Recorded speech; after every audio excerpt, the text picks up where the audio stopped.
തിരുവിതാംകൂറിലെയും കൊച്ചിയിലെയും രാഷ്ട്രീയ പ്രസ്ഥാനങ്ങൾ. 1891 ജനുവരി 1 സർക്കാർ സർവീസുകളിൽ തമിഴ് ബ്രാഹ്മണർക്ക് മാത്രം നിയമനം നൽകുന്നതിനെതിരെ തിരുവിതാംകൂർ മഹാരാജാവിന് സമർപ്പിച്ച ചരിത്രപരമായ രേഖയാണ് Malayali memorial. Barrister G.P. പിള്ളയും K.P. ശങ്കരമേനോനുമായിരുന്നു ഇതിന്റെ പ്രധാന ബുദ്ധികേന്ദ്രങ്ങൾ.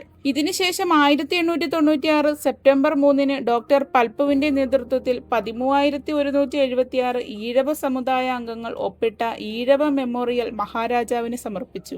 സമുദായ അംഗങ്ങൾക്ക് സർക്കാർ ജോലിയിൽ പ്രവേശനം നൽകുക എന്നതായിരുന്നു പ്രധാന ആവശ്യം. സ്വദേശാഭിമാനിയുടെ പോരാട്ടം. സ്വദേശാഭിമാനി K. രാമകൃഷ്ണപിള്ള വക്കം അബ്ദുൽ ഖാദർ മൗലവിയുടെ ഉടമസ്ഥതയിലുള്ള സ്വദേശാഭിമാനി പത്രത്തിന്റെ പത്രാധിപരായിരുന്നു അദ്ദേഹം. അക്കാലത്ത് ദിവാൻ P. രാജഗോപാലാചാരിയും ശ്രീമൂലം തിരുനാൾ മഹാരാജാവിനെയും നിശിതമായി വിമർശിച്ച് അദ്ദേഹം ലേഖനങ്ങൾ എഴുതി. ഇതിന്റെ ഫലമായി 1910 സെപ്റ്റംബറിൽ അദ്ദേഹത്തെ നാടുകടത്തി.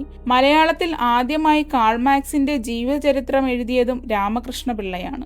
1916 ഏപ്രിലിൽ കണ്ണൂരിൽ വെച്ചായിരുന്നു അദ്ദേഹത്തിന്റെ അന്ത്യം. കോൺഗ്രസും പ്രക്ഷോഭങ്ങളും.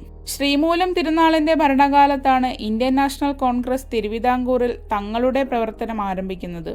പിന്നീട് 1932 ഭരണഘടനാ പരിഷ്കാരങ്ങളിൽ പ്രതിഷേധിച്ച് നടന്ന പ്രസിദ്ധമായ സമരമാണ് നിവർത്തന പ്രക്ഷോഭം.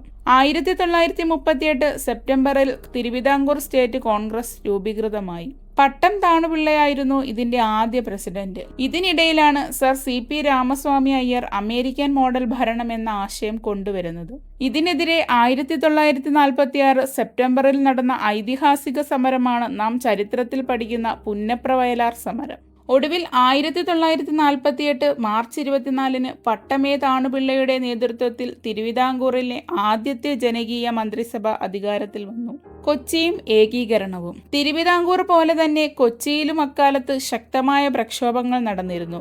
അതിലൊന്നാണ് 1936 വൈദ്യുതി സമരം അഥവാ ഇലക്ട്രിസിറ്റി അജിറ്റേഷൻ. കൊച്ചി നഗരത്തിലെ വൈദ്യുതി വിതരണം സ്വകാര്യവൽക്കരിക്കാനുള്ള ദിവാൻ R.K. ഷൺമുഖം ചെട്ടിയുടെ തീരുമാനത്തിനെതിരെയായിരുന്നു ഈ സമരം. പിന്നീട് കോൺഗ്രസ് നേതാവായ ഇക്കണ്ട വാര്യർ കൊച്ചിയിലെ ആദ്യത്തെ മുഖ്യമന്ത്രിയായി അധികാരമേറ്റു. ഒടുവിൽ ഈ രണ്ട് നാട്ടുരാജ്യങ്ങളുടെയും ചരിത്രം അവസാനിപ്പിച്ച് 1949 ജൂലൈ 1 തിരുവിതാംകൂറും കൊച്ചിയും ലയിച്ച് പുതിയ തിരുക്കൊച്ചി സംസ്ഥാനം രൂപീകൃതമായി.